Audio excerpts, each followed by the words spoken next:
ये है 12 ज्योतिर्लिंग में से स्थित एक भीमा शंकर ज्योतिर्लिंग, जिनके दर्शन करने का सौभाग्य हमको प्राप्त हुआ पूरे परिवार के साथ। और मैं अपने पति देव के साथ, और ये मेरा बच्चा और मेरी सासू माँ, हम लोग अब अभिषेक करने के लिए खड़े हुए हैं लाइन में। तो बेसिकली हम लोग सुबह भोर में ही निकल गए थे, तो हमको छू के दर्शन करने को मिल गया था। छूने का मतलब ये है कि इसके ऊपर एक चांदी का जो छत्र होता है वो रख दिया जाता है, तो उसके बाद हमको छूने को नहीं मिलता है, पर ऐसे हमको छूने को मिल गया। और दर्शन अभिषेक करके, और बोलते हैं कि शिवलिंग को जब छू के हम दर्शन करते हैं तो ही वो दर्शन पूरा माना जाता है।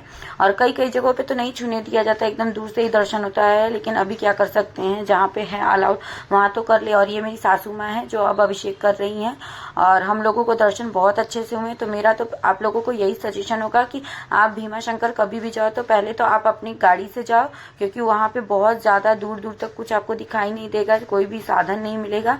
और प्लस आप जितना सुबह हो सकते हो दर्शन करने के लिए, लाइन में लगने के लिए, उतना सुबह जाओ, क्योंकि तब आपको बहुत अच्छे से दर्शन हो जाता है। भीड़ देखो इस समय भी बहुत है, लेकिन हम लोगों को दर्शन बहुत अच्छे से हुए। और जब हम लोग निकले यहाँ से, उसके बाद तो इतनी ज्यादा भीड़ हो गई थी कि लोगों को सिर्फ बाहर से दर्शन करके हटा दिया जा रहा था। और ये देखो मैं, मेरे पति देव और मेरा बच्चा, हम लोग दर्शन करके अब निकल रहे हैं। और अब नंदी भगवान से हम अपना आशीर्वाद प्राप्त करेंगे।